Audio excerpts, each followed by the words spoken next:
Hi. Okay, this video is to talk about charged objects. Okay, how can they be charged? Um, Now we'll have these kinds of questions.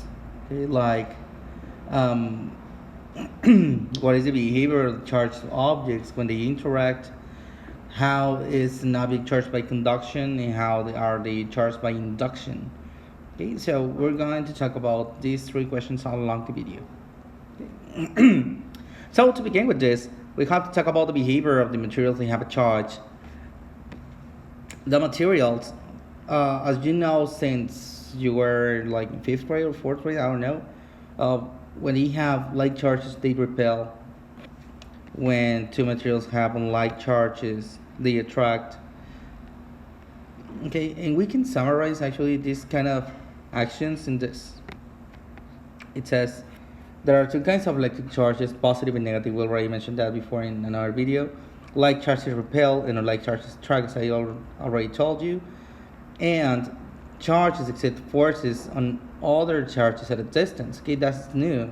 Okay, maybe this is something new for you, that we can have forces um, from electric charges. Okay, later we'll talk about Coulomb's law and explain this about the forces and how can we calculate them in that.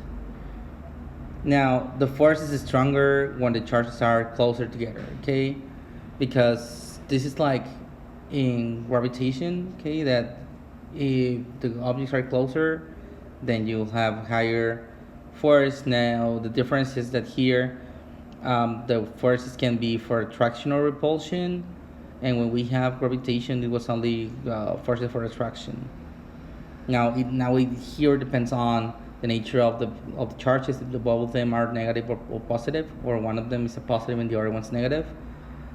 Okay, but we'll talk about that later. Then we can play with the charges using devices such as this one that I'm showing you right now. It's the electroscope. Okay, what is the electroscope? The electroscope consists on a metal knob connected by metal stem to two thin, lightweight pieces of metal foil that we'll call leaves that are enclosed to eliminate air currents. Okay, so they're inside of this these flasks. Okay, so they can move freely if they have a charge or not. Okay, now it says that shows a neutral, well, the figure 7, that is the one that I am showing you, shows a neutral and charged electroscope. But now let's see how can it be changed, okay, on different ways. Now, one way to change it by charging the electroscope is by conduction. Okay, now conduction here in electricity is basically almost the same that conduction when we talk about heat. Okay, it needs to have a contact. Okay, it says this. Okay, to charge an electroscope by conduction, lay the charged metal rod touch the electroscope knob. Okay, so that's what you're seeing in the first image right here. Okay.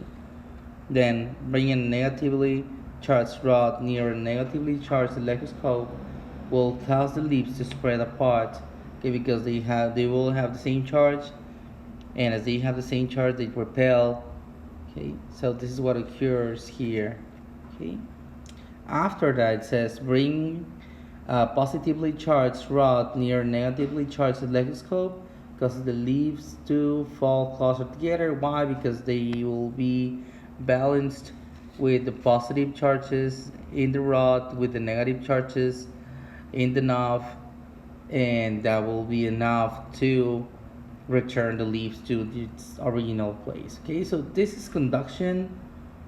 Remember that for the conduction they need to be in touch one with another, and that's basically how conduction works, and this is how the difference is like observable in the electroscope.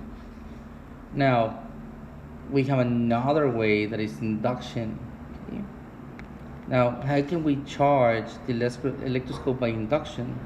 We have this. Okay? This is a series of images that looks like the ones that we already saw, but these ones are different. Okay, so now again, you have the neutral electroscope, but then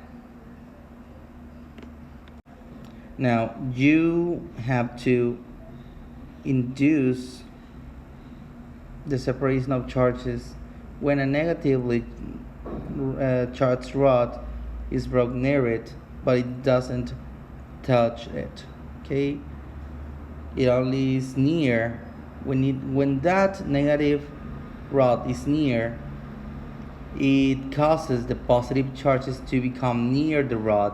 Okay, but only near the rod. Okay, they will be placed in the knob in the top of the electroscope. After that, we will have a process that is called grounding. Okay, what's grounding? Grounding is like passing, in this case, electrons to a different place than the ones in which they are. Okay, and this is what is occurring here. Okay, the finger of this person is touching the knob, and that produces that the electrons that were here on the previous image, now they pass to the finger of the person. After this, both things are removed. Okay, the rod and the hand of the person, or the finger of the person, are removed from here, and now the electroscope becomes only positively charged. Okay, and this is induction. Okay, they never touch the electroscope knob with the rod, with the charged knob. Okay, but they only use the knob to have like the separation of the charges. Then with grounding, they took the electrons away from the electroscope, and they kept only the positive charges in the electroscope. Okay, so this is how can you charge the objects by induction. Before we talk about conduction, and we also talk about the behavior of the objects when they have positive or negative charges, or that both are the same. Okay, all right guys, so that's all for this video, and that's all.